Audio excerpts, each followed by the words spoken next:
Yo, what's the core? What's the core? This is your boy Postman, and you're tuned in to Post in a Diary. Welcome to Post in a Diary. And as you may know, every day is a good day to get a delivery from the post. And of course, if this is your very first time tuning in, please kindly like, share, subscribe, comment, do whatever is necessary to engage with the content, and most importantly, enjoy the review. Because today I am actually reviewing Lowfeye, Mabulala, Mfana kaMakhulu, Sweet, amongst many other things. Lowfeye has indeed released his 14-track mixtape, which features the likes of Sasti, Blue Papi, Cabra, Fanatical Being, and on production he does have his longtime collaborators in Scutley, Gant, and this project has a runtime of around 35 minutes. And then with the rollout of this particular project, it's pretty clear that Lowfeye is being positioned as a solo act. This thought obviously comes at the back of hearing the first joint on this particular project, which features Fanatical Being titled Ngubani. The song consists of a clip from Darth Vader where he says, "Don't make me destroy you." There's also effects where cars are being revved up, a trap beats, the recurring sounds that sound very much looped. Yeah, I think the joint in particular is just about them telling us about what they want. Lowfeye makes it clear that actually interested in making all the money available in the game, and he refers to the studio as his kitchen. Fanatical Being then comes on to say this girl is pretty when she wakes up, and he didn't need money to scoop her up. I think to keep it a bean, the song has exactly what it needed. It needed the high energy. The intro was kind of very vital because it gave us a sense of some of the textures that were going to be explored in this particular project. Just like Get Ready, when it comes on, Get Ready was more of a freestyle, and in his explanation of the joint, Lowfeye actually makes it clear that the joint was more or less intended for the people that feel as if the Quellas can't really rap, or babes, or they can't really hear what they're saying on some of the joints. But in this particular joint, it was him actually making it clear that I can rap and my collective show as hell can also rap. So he was just raising the flag of the Quellas high in this particular instance. Figure me, little fish. Figure me, little fish. That beat is fucking disgusting. I didn't realize Lowfeye had a falsetto in him because yeah, it's just him playing around with his voice and just having fun with the beats, having fun with the joint. Considering the lack of contextual depth in this particular context, Lowfeye actually asserts the Quellas as the new school bullies. Yeah, they did come into the game and just tip the scale of everything, and they are a breath of fresh air, to be quite honest. Ngeke Nilunge features Mbulazi, one of the brightest stars of 2024 in my opinion. I actually teamed up, or I actually bumped into, no, I actually stumbled upon Mbulazi's music when he was still making airwaves on Instagram. Kind of crazy to see the motion that he's on. It's just Lowfeye telling us about some niggas that are trying to take advantage of his silence, and they're just trying to beef with him, and he's just basically telling them the joint is very vibe. It's just in line with the essence of the entire first stint of the project that I spoke about. I think credit to Lowfeye, or credit to whoever suggested Mbulazi for this particular joint, because I think this beat actually suits him, it suits his style. And despite maybe having a short verse in this particular joint, I can't think of anything else that he could have said, because I think even the things that he was saying, like and his presence in a sense is kind of intimidating. In the first part, Lowfeye actually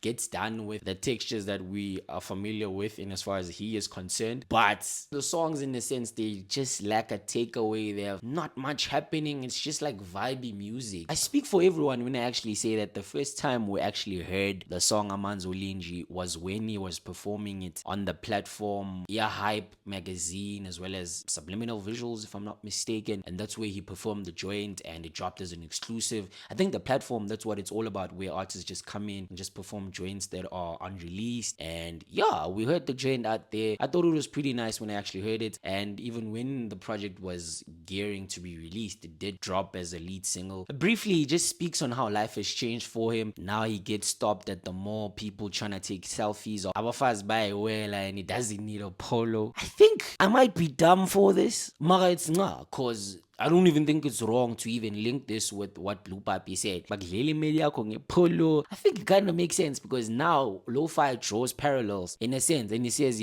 girls now buy as well, and he doesn't need a polo. The second part of the project begins with the song Miss Calls. I don't really need need to explain the song because I think it's very relatable to every young man out there. Every man actually, or every person, as long as upila uchola, you can relate to the song. And I don't really need to explain the song. I think the song is absolutely good. The harmonizing, the ad libs, and that reverb. Wow, wow, wow, wow, wow, wow. I can possibly, I can actually take a bit more of this bag from Lowfeye. I appreciate it. I think I deserve it. I think it's just nice hearing him spaz like this on a joint and own a joint and dominate a joint, from how it's arranged, from how he's saying, from how vulnerable and introspective he is. What a joint. Self-love is probably that moment where you just realize, poison, you could have just loved yourself, because it even comes after the song Miss Calls. Meanwhile, Itemba has a lot of aspect, considering the guitar strings, the production elements that seemingly run on this particular joint, as well as that spaced out snare drum hit.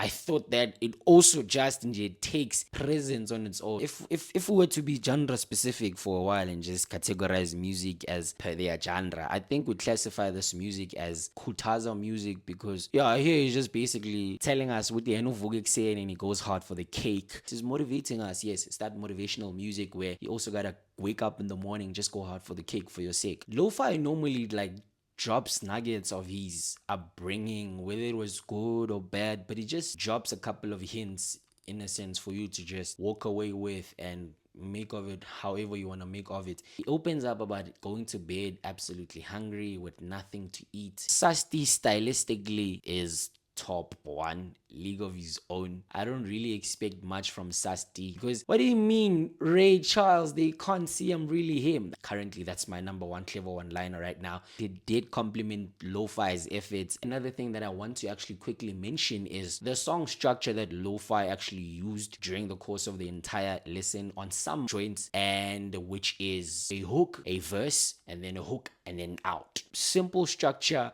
not much. I think I'm gonna have a problem going forward, especially if it's gonna continue with the minimalistic style of writing. Bandilo YSL didn't really need to be in the card for me. It's quite repetitive, especially when you consider the message that is being shared on this particular project. I think with or without the song, the project would just continue. I don't see the value of the song in itself. Bandilo YSL is a skip for me. It's very mid. Amongst many other skips, this is probably the biggest skip for me. There's a lot of people that we normally don't give their flowers. Moody Punk, that beat, ha,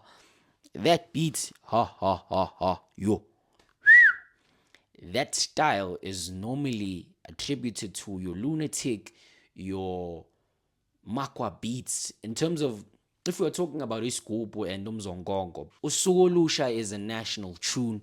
I think the song has a lot of potential in terms of making it to radio and just dominating the charts, because let's be realistic, radio is still very, very important. The message that is being shared on the joint, this is my favorite joint in the project, and even if you feel down or depressed, feel like you were just being grateful for life. That bass line, shake a loop, the scoop essence, it just gives off that kasi vibe, nje. And the message in itself just makes you wanna go grind. For me, when I heard joints like Ngumolo Wako, Itonga, and Indao, that's that 1020 cartel influence. That's that Java. That's just that Anzo influence. It's just that new Sam influence. That's the cartel, man, just shining through on the boys. And I think just spending time around the Khotman's Java just actually rubbed off on the boys really, really nicely. The outro, quite eponymous, same as Mfana kaMakhulu. Lo-Fi closes it off the way he opened it up,